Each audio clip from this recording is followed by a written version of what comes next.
Baru-baru ini keputusan UPU telah keluar dan aku ingin mengucapkan tahniah kepada mereka yang berjaya memasuki ke universiti. Kepada yang mereka yang tak berjaya, hari ini aku nak bagi tahu berkenaan dengan salah satu cara untuk memasuki universiti, iaitu melalui STPM. Apakah STPM? STPM itu merupakan Sijil Tinggi Pelajaran Malaysia. Baik, sebelum aku mula, aku ni pelajar yang sangat biasa. Aku ni pelajar yang bukan datang daripada akademik. Aku bukan yang pandai pun. PMR aku tak ada A, SPM aku tak ada A, tapi alhamdulillah aku berjaya menjejakkan kaki ke one of the best university in Malaysia dengan result STPM aku. Jadi apakah kelebihan STPM ni? Okey, yang pertama sekali ialah murah. Macam yang kita tahu, bila kita ambil STPM dekat dengan sekolah SMK. Yuran dia sama je tahunan, and setahun tu bayar berapa ikut sekolah masing-masing, sama je murah. Kalau lebih pun kita kena bayar dengan yuran muat dan sebagainya lah. Okey, nombor 2 ialah dekat dengan rumah. Kalau kita nak pilih sekolah untuk memasuki ke STPM, sekolah yang ada form 6 lah. Okey, macam aku sendiri, aku ni suka ambil sekolah yang dekat. Even sekolah STPM aku ni aku boleh naik bas kalau nak pergi. So sangat dekat. So bagi aku sangat selesa, sebab bila aku balik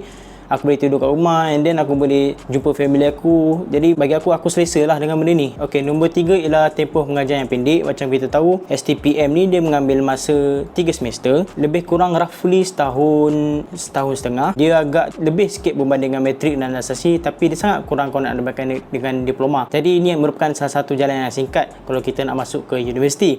Untuk yang keempat ialah pembelajaran MUAT dalam kelas. Macam yang kita tahu, MUAT ialah Malaysian University English Test. Siapa yang tak tahu MUAT ni merupakan perkara yang wajib untuk kita memasuki ke universiti. Kalau kita nak masuk universiti, dia akan tanya kita ada MUAT ke tak, MUAT kita band berapa, depend on course. Jadi dekat dalam STPM, dia ada disediakan silibus MUAT. Bermaksud dalam STPM ni kita ada guru khusus yang mengajarkan MUAT.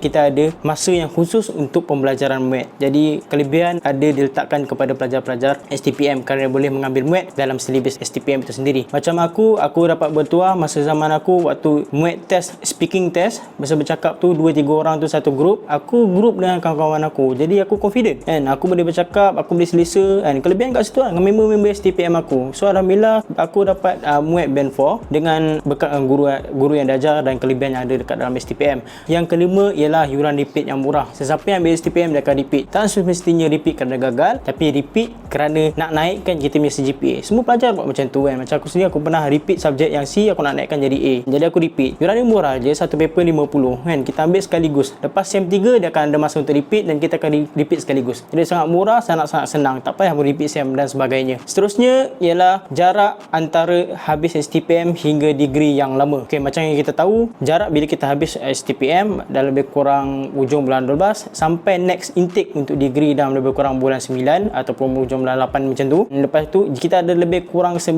bulan, 8 ke 9 bulan jarak antara intake tu. Cuma memang masa yang lama, tapi ini merupakan satu peluang untuk pelajar STPM. Contohnya bagi mereka yang susah, inilah masa mereka untuk mencari duit untuk membuat persiapan masuk ke universiti. Jadi bila kita masuk universiti, kita adalah sedikit bekalan duit kita kan. Kita ada dalam bank sebab apa? Sebab kita dah bekerja. Inilah masa untuk kita bekerja sekejap untuk kumpul duit masuk universiti kan. Kalau siapa yang tak nak bekerja, inilah masa untuk improve diri. Siapa rasa English dia teruk, English dia rendah, inilah masa untuk diorang meningkatkan diorang punya English tu. Diorang boleh ambil kelas, inisiatif dan sebagainya. Yang terakhir aku nak beritahu ialah peratusan kemasukan belajar STPM yang tinggi. Tolak tepi kos-kos yang kita perlu ambil di orang punya asasi, matrik, contohnya kos-kos medik, engineering dan sebagainya. Selain daripada tu, STPM merupakan peratusan pelajar yang paling banyak memasuki agak PTA. Tak percaya, pergilah mana-mana PTA. Bila kita jumpa, bila kita tanya, mesti pelajar STPM. Mostly ramai pelajar STPM. Jadi inilah merupakan peluang korang kalau korang nak masuk ke universiti. Jangan mengalah, masuk STPM, dan inilah langkah untuk korang memulakan kehidupan memasuki ke alam universiti. Aku harap video ini dapat membantu kepada mereka yang mengalami kecewaan kerana gagal mendapatkan UPU. Jangan risau, kita ada masih lagi peluang kedua, dan aku nak beritahu yang keputusan untuk aku mengambil STPM